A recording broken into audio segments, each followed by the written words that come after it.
আমার অ্যাপাচি গাড়িতে চালাচ্ছে, সেই বলছে সিটটা চেঞ্জ করো ভাই, সিটটা চেঞ্জ করো। তো ফাইনালি সিটটা চেঞ্জ করেই ফেললাম। চলো এরপর দেখা যাক কিরকম সিট লাগিয়েছি। অ্যাপাচির সিটটা চেঞ্জ করে ফাইনালি একটা বুলেটের সিট ভাই লাগিয়ে ফেলেছি। আর বুলেটের সিটটা কেমন লাগছে আমার অ্যাপাচি গাড়িতে কমেন্ট করে তোমরা জানাও। আর চলো একটা টেস্ট ড্রাইভ নেওয়াই যাক নাকি। ওহ, চালাতে যা মজা না ভাই, পিছনে কোনো একটা যেমন গদিতে বসে আছে ভাই, মানে কি বলবো, টাকাটা দিয়ে লস হয়নি ভাই, অনেক টাকা খরচ পড়ে গেছে কিন্তু ভাই মানে চালানোর একটা মজাটাই আলাদা। ফাইনালি একটু বেরিয়ে পড়েছিলাম সেই অ্যাপাচি গাড়িতে, এই বুলেটের সিটটা লাগিয়ে পড়ে, সেই মজাটাই আলাদা ভাই চালানোর, কি বলবো এটা বলে বোঝানো যাবে না। আর ফাইনালি দেখতে পাচ্ছ এখন চলে এসেছি সেই জোরের কাছে।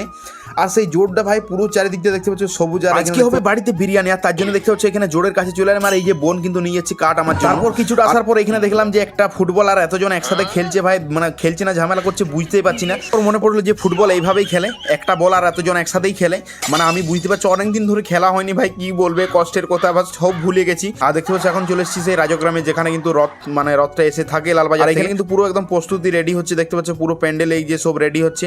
আর নিচে দেখতে পাচ্ছ কয়লার ছাই দিয়ে দিয়েছে, মানে যাতে না কাদা হয়। আগের বছর কিন্তু প্রচুর কাদা হয়েছিল বৃষ্টি হওয়ার কারণে।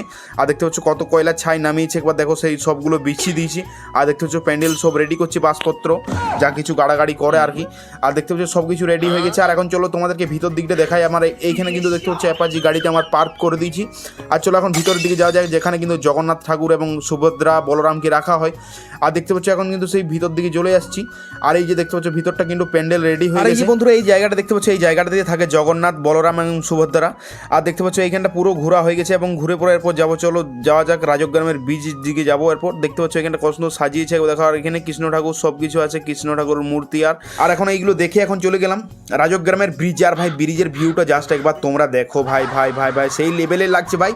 আর কিন্তু ভাই বিকালবেলায় অনেক মানুষজন এখন হাঁটতে বেরিয়েছে, দেখতে পাচ্ছ এই যে এখানে একজন কাকাবু আসছে হাঁটতে হাঁটতে আমার সামনের দিকে, এই যে দেখতে পাচ্ছ। আর এখানে কিছুক্ষণ সময়টা কাটানোর পর আরও অ্যাপাচি গাড়িটা নিয়ে বেরিয়ে পড়লাম আমি আমার নিজের উদ্দেশ্যে।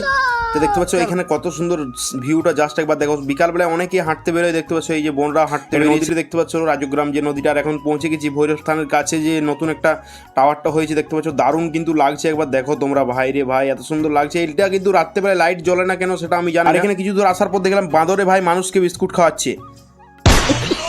বাঁদরের বিস্কুট খাওয়া দেখতে দেখতে এখন চলে এসেছিলাম একটা বাড়ির কাছে। আর এখানে দেখতে পাচ্ছ এই চৌধুরী বাড়ি, এই বাড়িটা কে কে দেখেছো অবশ্যই কমেন্টে বন্ধুরা জানাও। আর এখানে দেখতে পাচ্ছ একটা কত সুন্দর ফুটবল দেখতে পাচ্ছ উপরে আছে। আর বন্ধুরা ভিডিওটা কেমন লাগলো অবশ্যই কমেন্টে জানাও। আর ভালো লাগলে একটা লাইক করে দেখাচ্ছে নতুন কোনো ভিডিও নিয়ে। বাই।